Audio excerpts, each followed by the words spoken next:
Please remain seated. The show will begin in 3, 2... Like a Hellcat.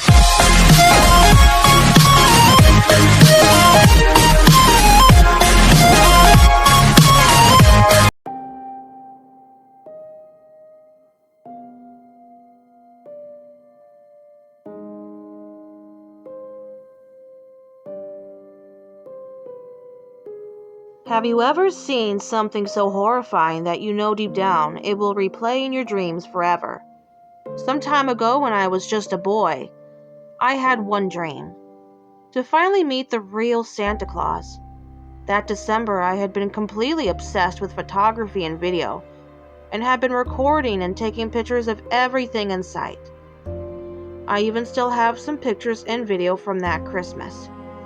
Yes, I had taken pictures of everything.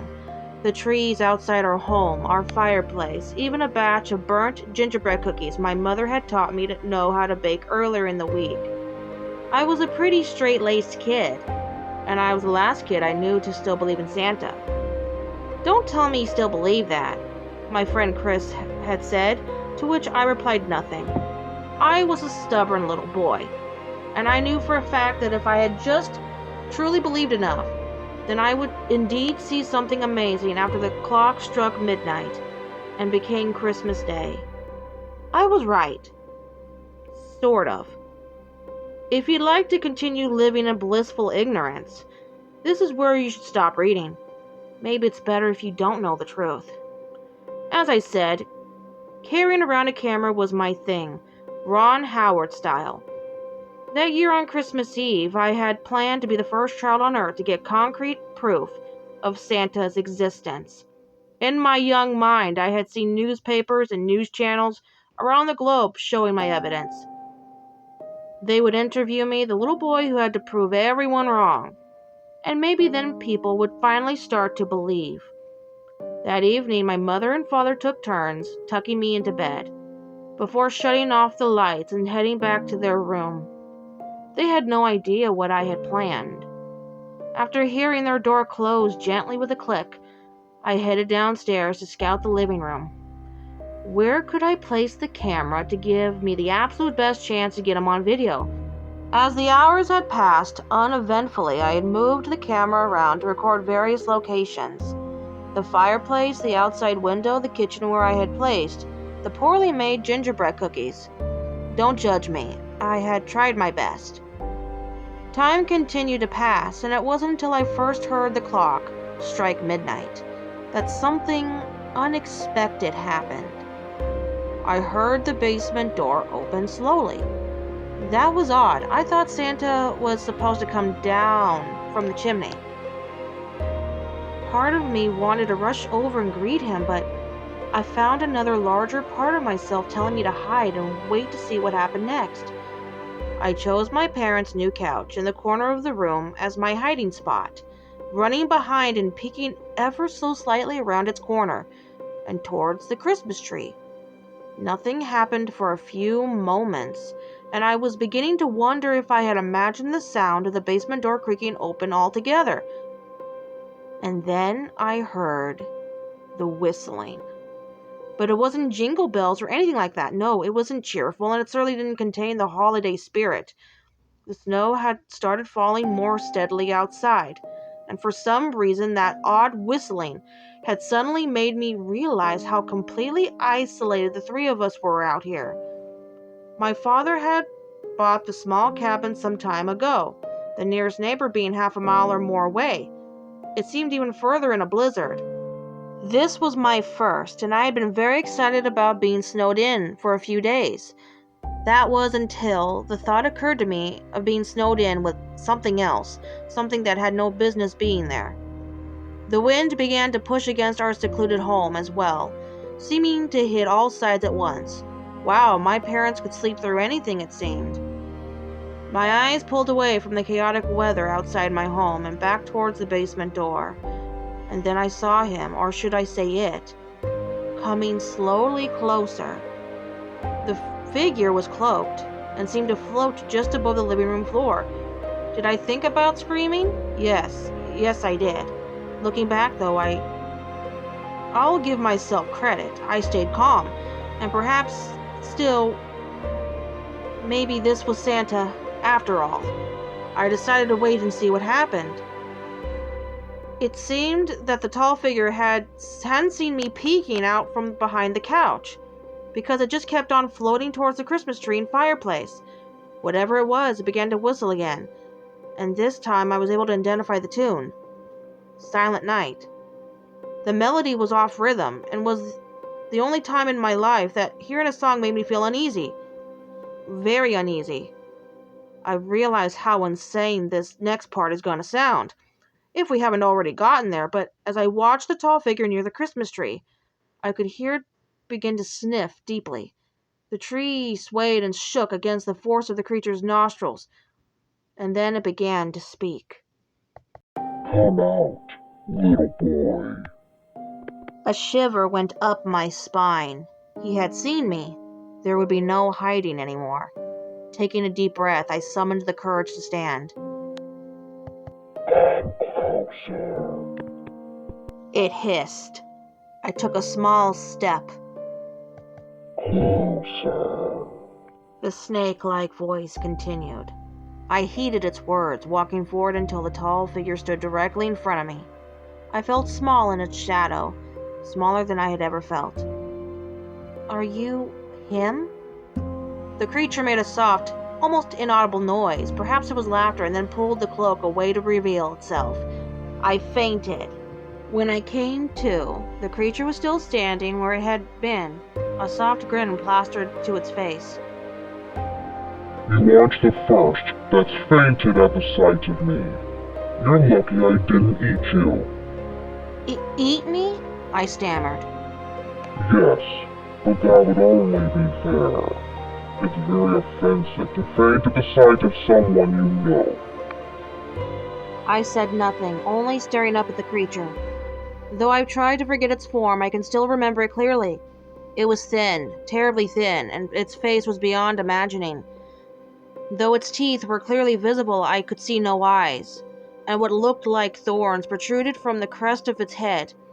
Branches extended from the thing's body in all directions, and it dragged what looked like a sack behind it. To answer your question, no, I am not Santa Claus. The creature knelt down near me, and I could feel its icy breath push against my eyes and face. But I do know him. It said.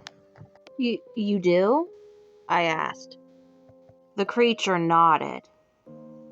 Yes, he's my brother. The news that this terrifying monster was the brother of Santa took a very long time for my childhood brain to process, at the end of which I was probably even more confused than before. How? I asked. The creature paused. Well, normally I don't share such things, but I admire your courage. It sighed.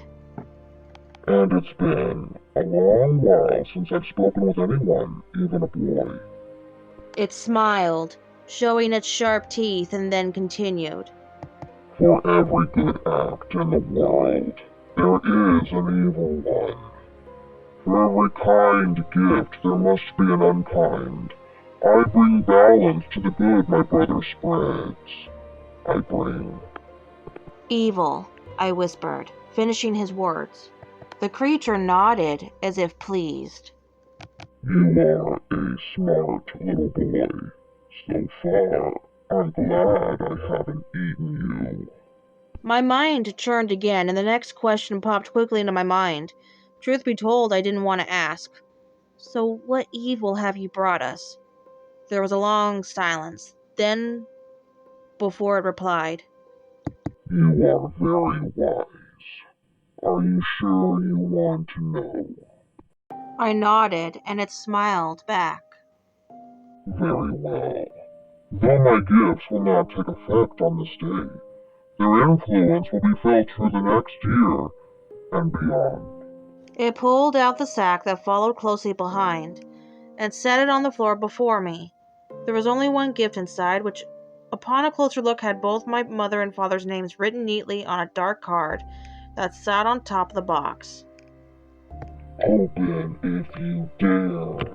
As I knelt down next to the presents, the room seemed to grow colder, the wind swirling violently now just outside the foggy glass.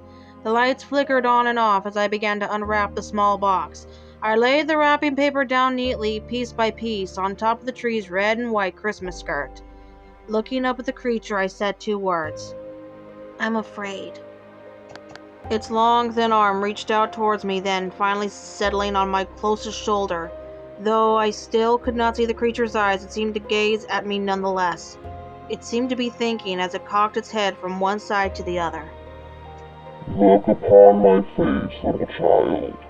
I have been deformed and misshapen by the evils that are mine to bear. I cannot change my form any more than you can change the fate of your family. All I can do is bear it. Though still afraid, I was suddenly overcome with great sympathy for the creature. I'm sorry, I said. It seemed taken aback for a moment before replying. Don't be fooled, little child. I am not fully innocent. The box before me broke open, then revealing a blinding shine of dark purple, the color of a vibrant spring's first bloom. It bathed the room in its deep shades as the box pulsated in front of my eyes. I couldn't help it. I looked. I looked deep into the calling purple, into worlds unseen. I saw the creatures of my nightmares, monstrous, malevolent beings, some as tall as the sky above. But worst of all, I saw my parents. It was a rainy winter day as my father drove home from work, his briefcase on the passenger seat and a worried look in his eyes as he squinted through his windshield. The rain came down in sheets. No, Dad! He couldn't see the large semi that had gently pulled beside him. It drifted closer into his lane and then, Stop! I don't want to see! I cried up to the creature. But it was too late. The truck overtaking my father and pushing his car into the bridge's guardrail. I wish I could say he didn't suffer. A violent wave of purple as my eyes were taken elsewhere, a hospital. No, please. It was my mother. Receiving the cancer diagnosis and lying alone in the hospital bed, she stared out into the darkness. I can't take this, I told the creature, and maybe I imagined it, but to this day I think it gave a small look of pity. It knelt closer. She'll live. It said, Why are you showing me this? I asked, holding back tears. The basement door opened again with a creak, and the creature fell backwards to the floor, striking its head and letting out a sigh. I realized then that as terrifying as the thing was, there was still one that even it must answer to. I must go. It whispered, pulling the cloak over its bony head and concealing its form once more. I watched as it floated back toward the basement steps, and then said the words I will always remember. Be afraid for what is to come, child, but do not let it consume you, as it has me. I watched its figure begin to fade away into the darkness, the last proof of its existence being the soft words that carried their way through the air into my ears. For only in death and suffering will you find life.